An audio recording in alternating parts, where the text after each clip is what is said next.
लूका की इंजील बाब 19।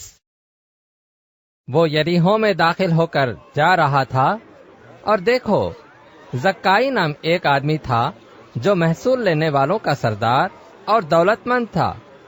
वो यीशु को देखने की कोशिश करता था कि कौन सा है, लेकिन भीड़ के सबब से देख न सकता था, इसलिए कि उसका कद छोटा था।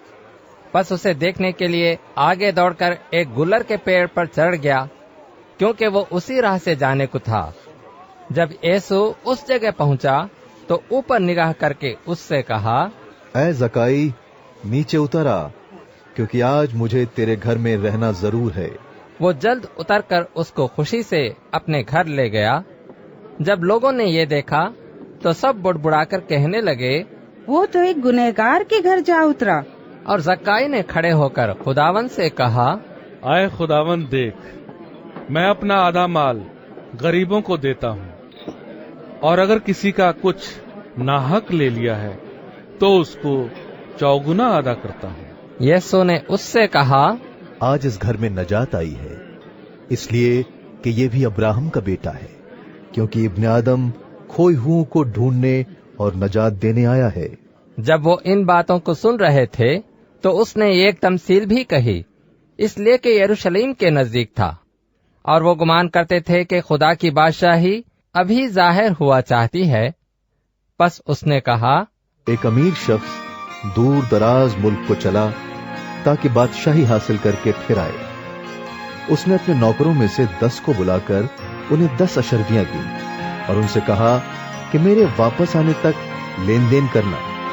लेकिन उसके शहर के आदमी उससे अदावत रखते थे और उसके पीछे एलचियों की जबानी कहला भेजा कि हम नहीं चाहते कि ये हम पर बादशाही करे। जब वो बादशाही हासिल करके फिर आया तो ऐसा हुआ, उन नौकरों को बुला भेजा जिनको अशर्फियां दी थी, ताकि मालूम करे कि उन्होंने लेन देन से क्या क्या कमाया। पहले ने हाजिर होकर कहा कि या खुदावंद, तेरी अशर्फी से 10 अशर्फियां पैदा हुई। उसने उससे कहा, ऐ अच्छे नौकर, शाबाश, इसलिए कि तू निहायत थोड़े में दयानतदार निकला, अब तू 10 शहरों पर इख्तियार रख। दूसरे ने आकर कहा, ऐ खुदावंद, तेरी अशर्फी से 5 अशर्फियां पैदा हुई। उसने उससे भी कहा, तू भी 5 शहरों का हाकिम हो। तीसरे ने आकर कहा, ऐ खुदावंद, देख, तेरी अशर्फी ये है जिसको मैंने रुमाल में बांध रखा, क्योंकि मैं तुझसे डरता था, इसलिए कि तू सख्त आदमी है। जो तूने नहीं रखा है उसे उठा लेता है, और जो तूने नहीं बोया उसे काटता है। उसने उससे कहा, ऐ शरीर नौकर, मैं तुझको तेरे ही मुंह से मुल्जिम ठहराता हूं। तू मुझे जानता था कि मैं सख्त आदमी हूं, और जो मैंने नहीं रखा उसे उठा लेता, और जो नहीं बोया उसे काटता हूं। फिर तूने मेरा रुपया साहूकार के हाथ क्यों नहीं रखा कि मैं आकर उसे सूद समेत ले लेता? और उसने उनसे कहा जो पास खड़े थे कि वो अशर्फी उससे ले लो और 10 अशर्फी वाले को दे दो। उन्होंने उससे कहा, ऐ खुदावन, उसके पास 10 अशर्फियां तो हैं। मैं तुमसे कहता हूं कि जिसके पास है उसको दिया जाएगा, और जिसके पास नहीं उससे वो भी ले लिया जाएगा जो उसके पास है। मगर मेरे उन दुश्मनों को जिन्होंने ना चाहा था कि मैं उन पर बादशाही करूं, यहां लाकर मेरे सामने कत्ल करो। ये बातें कहकर वो यरूशलेम की तरफ उनके आगे आगे चला। जब वो उस पहाड़ पर जो जैतून का कहलाता है, बैतफगे और बैतनिया के नजदीक पहुंचा, तो ऐसा हुआ कि उसने शागिर्दों में से 2 को यह कहकर भेजा, सामने के गांव में जाओ, और उसमें दाखिल होते ही एक गधी का बच्चा बंधा हुआ मिलेगा, जिस पर कभी कोई आदमी सवार नहीं हुआ। उसे खोल लाओ।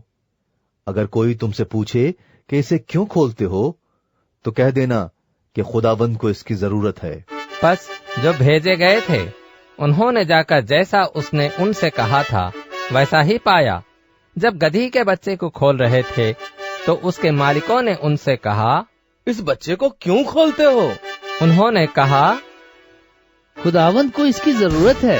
वो उसको यीशु के पास ले आए और अपने कपड़े उस बच्चे पर डालकर यीशु को सवार किया।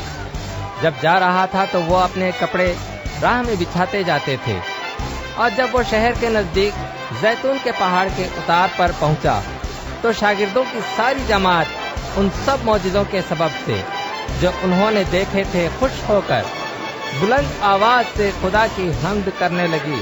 مبارک ہے وہ بادشاہ جو خداوند کے نام سے آتا ہے، آسمان پر صلح اور عالم بالا پر جلال۔ بھیڑ میں سے بعض فریسیوں نے اس سے کہا، اے استاد، اپنے شاگردوں کو ڈانٹ دے۔ اس نے جواب میں کہا، میں تم سے کہتا ہوں کہ اگر یہ چپ رہیں تو پتھر چلا اٹھیں گے۔ جب نزدیک آ کر شہر کو دیکھا تو اس پر رویا اور کہا، کاش کہ تو اپنے اسی دن میں سلامتی کی باتیں جانتا، مگر اب وہ تیری آنکھوں سے چھپ گئی ہیں، کیونکہ وہ دن تجھ پر آئیں گے کہ تیرے دشمن تیرے گرد مورچہ باندھ کر تجھے گھیر لیں گے اور ہر طرف سے تنگ کریں گے، اور تجھ کو اور تیرے بچوں کو جو تجھ میں ہیں زمین پر دے پٹکیں گے، اور تجھ میں کسی پتھر پر پتھر باقی نہ چھوڑیں گے، اس لیے کہ تو نے اس وقت کو نہ پہچانا جب تجھ پر نگاہ کی گئی۔ پھر وہ ہیکل میں جا کر بیچنے والوں کو نکالنے لگا اور ان سے کہا، لکھا ہے کہ میرا گھر خدا کا گھر ہوگا، مگر تم نے اس کو ڈاکوؤں کی کھو بنا دیا ہے۔